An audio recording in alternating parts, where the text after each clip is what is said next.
Physical quantities having same dimensions होता है, ऐसे फिजिकल क्वांटिटीज जिनका डायमेंशंस सेम होता है ना, एक ही होता है, ठीक है।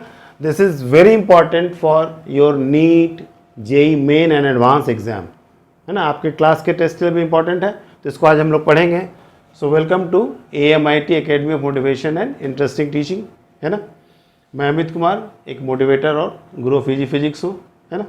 इसके पहले के वीडियोस में हमने आपको बताया था कि फ़िज़िक्स कैसे पढ़ें, फिर मेज़रमेंट क्या है, कैसे करते हैं हम लोग, यूनिट्स क्या है, यूनिट्स कैसे बनते हैं, है ना, ये सारी चीज़ें हम लोग पढ़ चुके हैं। और इसमें हमने बताया था डायमेंशंस क्या है, डायमेंशन फार्मूला कैसे लिखे जाते हैं, साथ ही साथ डायमेंशनलेस क्वांटिटीज़ क्या हैं और उनसे क्या क्या क्वेश्चंस आ सकते हैं वो मैं डिस्कस कर चुका हूँ। आज मैं ये शुरू कर रहा हूँ, physical quantities having same dimensions. ये बहुत इंपॉर्टेंट है, एक लिस्ट मैं आपको दे रहा हूँ, चूँकि लिखने में ज़्यादा समय लगता है इसलिए मैं सारा एक लिस्ट आपको देता जा रहा हूँ। और आप कोशिश करें कि आप मेरे साथ साथ इनको रट लें, याद कर लें, तो बहुत अच्छी बात होगी, है ना। आपकी सुविधा के लिए मैं बताता जा रहा हूँ। देखिए क्या है, जैसे प्रेशर मैं पढ़ दे रहा हूँ, है ना। Pressure, stress, radiation pressure, energy density, सबका डायमेंशन सेम है ना। उसी तरह से यंग्स मॉडुलस कहें या बल्क मॉडुलस कहें, शेयर मॉडुलस कहें या रिजिडिटी मॉडुलस कहें, मॉडुलस ऑफ इलास्टिसिटी या कोफिशिएंट ऑफ इलास्टिसिटी या इलास्टिक कांस्टेंट कहें, सबका डायमेंशन सेम है। तो इसमें से कुछ एक दो मैं सिंपल आपको बता रहा हूँ ताकि आप याद रख सकें, है ना। तो जैसे ये मैं ले रहा हूँ, प्रेशर या स्ट्रेस दोनों का सेम होता है, फोर्स बटा एरिया, ठीक है। तो फोर्स का क्या होता है भाई, mL/T⁻², एरिया हो गया L², है ना। तो अगर हम देखें तो क्या होगा, यहाँ पर ये L कैंसिल हो जाएगा, इसका ये पावर कैंसिल हो जाएगा, यहाँ कितना बचा, एक L बचा। तो क्या होगा, ये ऊपर जाने से देखिए यहाँ m है, सिंगल है, m⁻⁻1, L ऊपर गया था L⁻⁻1 और T⁻², है ना, क्लियर है। तो प्रेशर या स्ट्रेस का हमने आपको ये बताया एक फार्मूला लिख करके, डायमेंशनल फार्मूला। उसी तरह से देखिए एक और मैं बता दे रहा हूँ आपको, आप जरूरत हो तो वीडियो को पॉज करके, रोक करके नोट कर लेंगे, नोट्स साथ साथ बनाते चलें और इसको कोशिश करें कि आप याद कर लें, है ना। अब देखिए अगला मैं बता रहा हूँ आपको, एनर्जी डेंसिटी। एनर्जी डेंसिटी क्या होता है भाई, तो एनर्जी पहले मैं लिखता हूँ mL²T⁻²। डेंसिटी क्या होता है, एनर्जी डेंसिटी, एनर्जी बटा ये होता है एक्चुअली E/V, वॉल्यूम, है ना। तो एनर्जी का हमने लिखा, वॉल्यूम हो गया L³ होगा। तो इसको आप अगर कैंसिल करें, देखिए ये कैंसिल हो जाएगा, यहाँ L बचा तो देखिए फिर आया वही चीज़, है ना। एनर्जी बटा volume, that is energy density. तो या रेडिएशन प्रेशर, ये सबका डायमेंशन सेम है, क्लियर है। इसको याद करने का तरीका मैं बता रहा हूँ कि आप क्या कीजिए कि इसको आप मन में पहले बोलिए और फिर इसको ढक दीजिए, ऐसे ढक करके बोलिए mL⁻⁻1 T⁻²। देखिए चेक किया, सही है ना। तो इस तरह से धीरे धीरे आप चीज़ों को करेंगे तो चीज़ें याद होती जाएंगी। और इसको याद कर लेना, रट लेना है, क्योंकि एग्जामिनेशन में आपके पास इतना समय नहीं होगा कि आप उसको सोचते रहें, है ना। नीट, जेई के एग्जाम में टाइम का काफ़ी प्रेशर होता है ना। अब नेक्स्ट हम लोग देखेंगे EMF, electromotive force, potential difference, electric potential, voltage. हर एक का होता है वर्क बाय चार्ज। क्या होता है, वर्क बाय चार्ज। तो देखिए वर्क हमने यहाँ रखा mL² T⁻², और चार्ज क्या है, करंट इंटू टाइम, तो A/T। तो देखिए इसको हमने सॉल्व किया, देखिए क्या होगा, ये mL², T ऊपर गया तो T⁻³ हो गया, और ये नीचे था, ये उसे ऊपर आया तो A⁻1 हो गया। क्लियर है यहाँ तक। अब इसमें देखिए हीट या वर्क डन, ठीक है, एनर्जी कुछ भी रहे, हीट एनर्जी, इंटरनल एनर्जी कुछ भी रहे, है ना। Moment of force, moment of couple, torque, सबका होता है फोर्स इंटू डिस्प्लेसमेंट। तो देखिए हमने फोर्स इंटू फोर्स का क्या होता है, mL⁻², और डिस्प्लेसमेंट कितना हो जाएगा, L होगा। तो देखिए एल से मल्टीप्लाई किया तो क्या हो जाएगा, M L square T to power minus 2 होगा। क्लियर है? तो ये हमने आपको ये 3 ग्रुप दिया, इस ग्रुप को रट लेना है ना। फिर आगे मैं इसके आगे देता हूँ, उससे आगे आपको बढ़ना है, ठीक है। तो इसको मैं आगे फिर देता जाऊँगा, आप उसको नोट करते चलेंगे। देखिए ये काइनेटिक एनर्जी है ना, शॉर्ट में मैं के ई लिख रहा हूँ, पोटेंशियल एनर्जी शॉर्ट में पी लिख रहा हूँ, है ना, या ग्रेविटेशनल पोटेंशियल एनर्जी। देखिए ये नीट 2022 में आया हुआ इस क्वेश्चन, है ना। रोटेशनल काइनेटिक एनर्जी सबका मैं फॉर्मूला लिख के दिखला दे रहा हूँ। देखिए kinetic energy half M V square हुआ, है ना। इसका अगर मैं क्या करूँगा, एम का ये मास हुआ, velocity L T to power minus 1 होता है। इसका अगर स्क्वायर करेंगे तो देखिए आएगा M L square T to power minus 2 होगा, है ना। उसी तरह से एम जी एच, तो एम क्या हो गया, एम मास, जी क्या हो गया, एल टी टू माइनस 2, ये एक्सेलरेशन ड्यू टू ग्रेविटी हो गया, और एच एल हो गया, है ना। मल्टीप्लाई कीजिए तो दिखाएगा ये। क्लियर है? उसी तरह से ये ग्रेविटेशनल पोटेंशियल एनर्जी का भी सेम होगा। रोटेशनल काइनेटिक एनर्जी, तो इसका देखें तो half into moment of inertia क्या होता है, M L square, angular velocity T to power minus 1, इसका स्क्वायर करेंगे तो देखिए आ जाएगा M L square T to power minus 2 होगा, देखिए, ठीक है। उसी तरह से आगे बढ़ें, टाइम, चेंज इन टाइम कुछ भी होगा तो टी होगा, है ना, इसमें परेशान नहीं होना। वेलोसिटी में कुछ भी रहे, इनिशियल वेलोसिटी, फाइनल वेलोसिटी,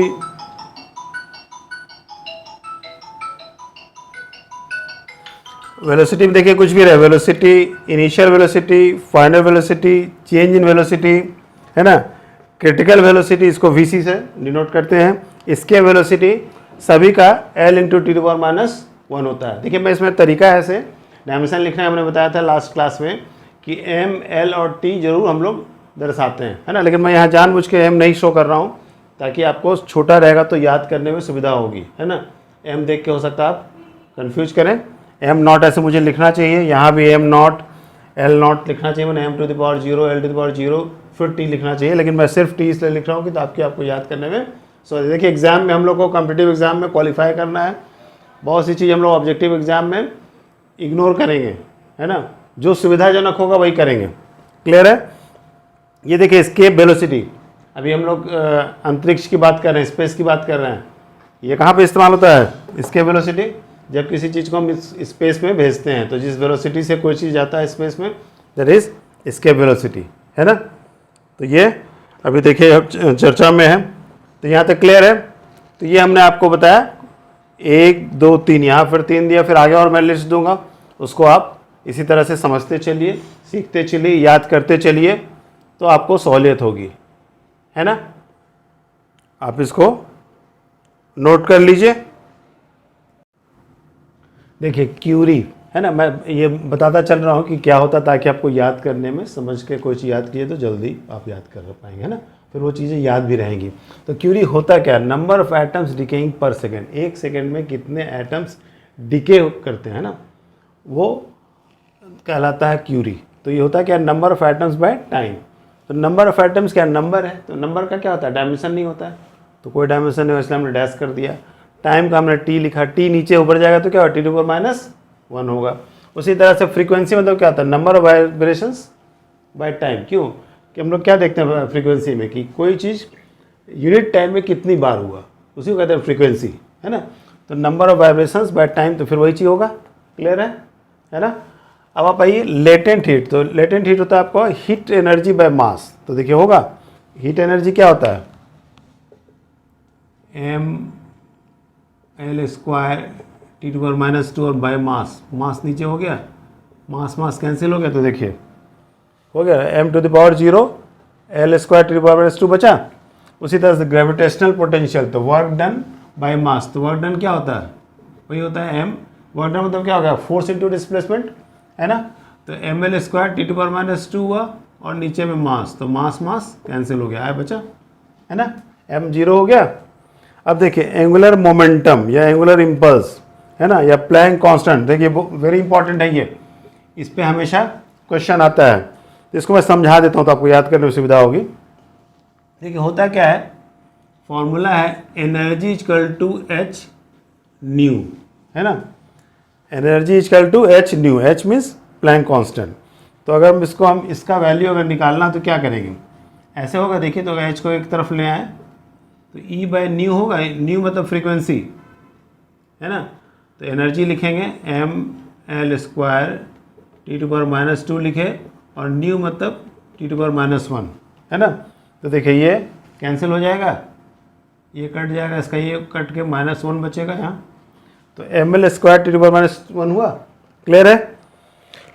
अब आइए, ये हमेशा एग्जाम में क्वेश्चन में आपको देता है, जब सॉल्व करने के लिए देगा तो दे देगा प्लैंक कांस्टेंट, है ना, फिर ग्रेविटेशनल कांस्टेंट, ये सब हमेशा एग्जाम में रहता है ना, तो ये आपको याद रखना चाहिए। याद रखना चाहिए, ऐसे आप याद रखेंगे तो भूलेंगे नहीं, क्योंकि एनर्जी आपको याद रहेगा, न्यू याद रहेगा, तो एच अपने आप निकाल लेंगे। एच हो सकता है आपको सीधे से याद ना हो, है ना। अब आइए इम्पल्स या मोमेंटम, तो क्या होता है एम एल टी माइनस, कैसे होता है देखिए बताओ। इम्पल्स मतलब क्या होता है, फोर्स इंटू टाइम होता है, फोर्स इंटू टाइम, है ना, तो फोर्स में अगर टाइम से मल्टीप्लाई करेंगे तो क्या होगा, या मोमेंटम क्या होता है M into V, mass into velocity, क्या हो जाएगा, मास का m लिखे, वेलोसिटी का l into T to power -1 लिखे, देखिए आ गया होगा। या यहाँ पे आप देखिए फोर्स इंटू टाइम, तो क्या होगा, फोर्स क्या होता है m l T to power -2 हुआ, उसमें t से मल्टीप्लाई करेंगे तो क्या होगा, जहाँ -2 है वो -1 हो जाएगा। क्लियर है। अब भाई स्पीड या स्पीड ऑफ लाइट c, देखिए इस फॉर्म में भी आया, एग्जाम में क्वेश्चन आया इस पर, है ना, इस फॉर्म में दे देंगे लोग। अभी जैसे हाल में भी आया एग्जाम में क्वेश्चन कि इसको क्या किया लोगों ने, इसको दे दिया 1/, ये देखिए √μ0 एप्सिलॉन नॉट है, तो इस रूट को हटा दिया।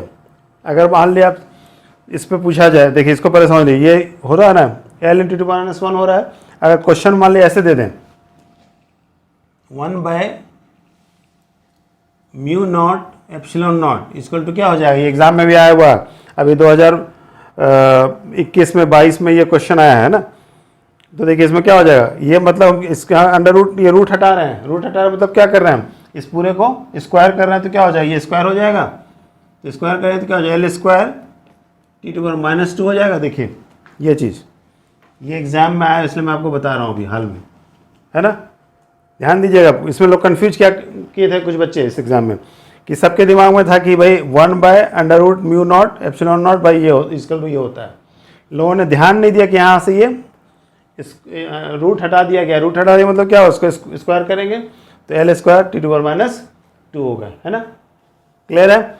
तो ये हमने नंबर 11 तक किया, एक आपको जो दिया लिस्ट, और आगे फिर देता हूँ, आगे बढ़ते हैं, है ना। देखिए हम लोग देखेंगे एंगुलर फ्रीक्वेंसी, है ना, एंगुलर फ्रीक्वेंसी, एंगुलर वेलोसिटी या हबल कांस्टेंट या डीके कांस्टेंट या वेलोसिटी ग्रेडियंट सबका सेम होता है। इसको याद रखने का तरीका चालाकी इसमें क्या है, फ्रीक्वेंसी का हम जानते हैं टी टू पावर -1, तो याद रखिए फ्रीक्वेंसी यहाँ पर है ना, इससे याद रखिए, ठीक है, ये याद रहेगा। अच्छा, फ्रीक्वेंसी वाले लिस्ट में हबल कांस्टेंट है, डीके कांस्टेंट है, वेलोसिटी ग्रेडियंट है, तो याद रहेगा। ऐसे मैं बता दूँ वेलोसिटी ग्रेडियंट होता क्या है, ग्रेडियंट मतलब होता है रेट ऑफ चेंज, है ना, विद चेंज इन डिस्टेंस, है ना, डिस्टेंस के साथ जब किसी चीज़ में जो रेट ऑफ चेंज होता है उसी को कहते हैं ग्रेडियंट।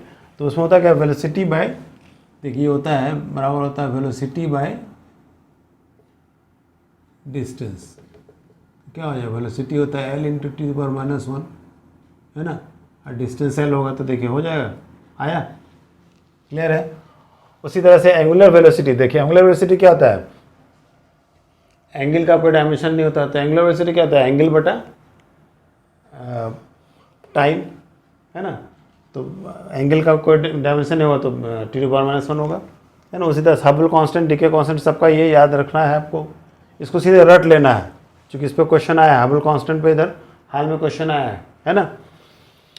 उसका देखिए ये wave number, power of lens या रिडबर्ग कांस्टेंट, इसमें देखिए वेव नंबर भी आया है मेन में 2022 में, रिडबर्ग कांस्टेंट भी आया है ना। इसका होता है एल टू द पावर -1। इसको कैसे याद रखेंगे? तो सबसे अच्छा तरीका है, देखिए power of lens. Power of lens आप पहले पढ़ चुके हैं स्कूल में भी, है ना? क्या होता है? 1 बाय फोकल लेंथ। ये क्या होता है? 1 बाय फोकल लेंथ। तो क्या हो, फोकल लेंथ एक्चुअली क्या है? एल है, तो 1 बाय एल, तो हो जाएगा एल टू द पावर -1। दिखा है? क्लियर है ना? बढ़े आगे। अब भाई सरफेस टेंशन या सरफेस एनर्जी, तो देखिए सरफेस टेंशन क्या होता है? फोर्स बटा लेंथ। ये होता है फोर्स बटा लेंथ एल। तो फोर्स क्या हो जाएगा? M L T to power -2 बटा एल। एल एल कैंसिल हो गया, देखिए है एल टू द पावर 0 है, ध्यान दीजिएगा, L to the power 0। Surface energy, surface energy क्या होता है? एनर्जी बटा एरिया। तो एनर्जी क्या होगा? M L square T to power -2 बटा एरिया एल स्क्वायर होगा, कैंसिल हो जाएगा। तो देखिए आ गया, क्लियर है? उसी तरह से अब आइए देखिए, ग्रेविटेशनल इंटेंसिटी या एक्सेलरेशन ड्यू टू ग्रेविटी एक ही चीज़ है ना? तो आप जानते हैं जी क्या एक्सेलरेशन है, तो एल इंटू टी पावर -2 होगा। ये भी देखिए नीट 2022 में इस पर ये आया हुआ है ना? ये ग्रेविटेशनल इंटेंसिटी पूछा गया था, इसका डायमेंशन पूछा गया था, है ना? तो याद रखिए ग्रेविटेशनल इंटेंसिटी या एक्सेलरेशन ड्यू टू ग्रेविटी एक ही चीज़ है ना? अब ये फोर्स या इलेक्ट्रिक फोर्स सेम है, वही फोर्स वाला है। आप ऐसा नहीं कि इलेक्ट्रिक देख करके घबरा गए, अरे ये क्या है इलेक्ट्रिक फोर्स, वही फोर्स वाला है भाई, फोर्स वाला ही डायमेंशन इलेक्ट्रिक फोर्स का भी होता है। तो इस तरह से कुछ चीज़ें हम लोग समझ के करेंगे तो चीज़ें हम लोग को आसानी से याद होंगी और धीरे धीरे आप देखिएगा कि आपको परेशानी कम होगी। ठीक है, बढ़े आगे। देखिए अब कुछ और हैं, ये लिस्ट है ना, ये बस लास्ट है। मैग्नेटिक फील्ड है ना, magnetic field, magnetic flux density या मैग्नेटिक इंडक्शन, सबका सेम होता है, फोर्स बटा करंट इनटू लेंथ, है ना? तो फोर्स का क्या होता है? फोर्स का होता है M L T to power -2, current हो गया ए इंटू लेंथ हो गया एल। ठीक है, तो देखिए एल एल कैंसिल हो गया, तो देखिए M L to the power 0 T to power -2 और ये ए ऊपर चला गया तो A to the power -1। Clear है? तो जिस नाम से आ जाए क्वेश्चन में, मैग्नेटिक फील्ड हो, मैग्नेटिक फ्लक्स डेंसिटी हो, मैग्नेटिक इंडक्शन हो, है ना, देख लीजिएगा, ये इसको याद रखना पड़ेगा, है ना? अब आइए मैग्नेटिक फील्ड स्ट्रेंथ, यहाँ देखिए मार्क कीजिए, मैग्नेटिक फील्ड है, ये मैग्नेटिक फील्ड स्ट्रेंथ है, ये है ना? मैग्नेटिक इंटेंसिटी या मैग्नेटिक मोमेंट डेंसिटी, यहाँ देखिए यहाँ डेंसिटी सिर्फ है, यहाँ मोमेंट डेंसिटी है, यहाँ फ्लक्स डेंसिटी या मोमेंट डेंसिटी है। मैग्नेटिक कोर्सिविटी स्पेलिंग देख लीजिएगा, या मैग्नेटाइजेशन, सबका होता है मैग्नेटिक मोमेंट बटा वॉल्यूम। तो मैग्नेटिक मोमेंट होता है क्या है भाई? तो ये होता है करंट मतलब ए इंटू एरिया एल स्क्वायर बटा वॉल्यूम, है ना? तो देखिए कैंसिल होगा ऐसे, यहाँ 1 बचा, तो देखिए एल टू द पावर -1 और ए हो गया M to the power 0 T power 0, M और टी है ही नहीं, है ना? तो इसको थोड़ा सा ध्यान देना होगा, इसमें मैंने कन्फ्यूजन नहीं ना हो कि भाई देखिए मैग्नेटिक फ्लक्स डेंसिटी यहाँ पर मैग्नेटिक मोमेंट डेंसिटी है ना? ये है कि अभी आप ये चैप्टर्स नहीं पढ़े, मैग्नेटिज्म वगैरह जब पढ़ेंगे तो धीरे धीरे चीज़ें ज़्यादा स्पष्ट होंगी, तब आपको शायद परेशानी कम हो, है ना? तब फिर आप कम कन्फ्यूज करेंगे जब चीज़ों को समझ लेंगे। तो ये मैं आपको एक लिस्ट दे दिया, इसको को आप कोशिश करें कि रट लें, रटा हुआ रहेगा तो उसमें समय नहीं लगेगा, क्योंकि इस पर क्वेश्चंस इधर काफ़ी आ रहे हैं 2022 में, मतलब 23 में इस साल भी, और लास्ट ईयर भी, फिर 21 में, ये 21 में, 21 में क्वेश्चंस आए हैं। अब इस पर हम लोग कुछ क्वेश्चंस देखें जो क्वेश्चंस हाल में आए हैं। बहुत ज़्यादा क्वेश्चंस तो मैं नहीं करवा सकता, कुछ क्वेश्चंस मैं करवा रहा हूँ, है ना? बढ़े आगे। देखिए ये नीट 2022 का ये क्वेश्चन है ना?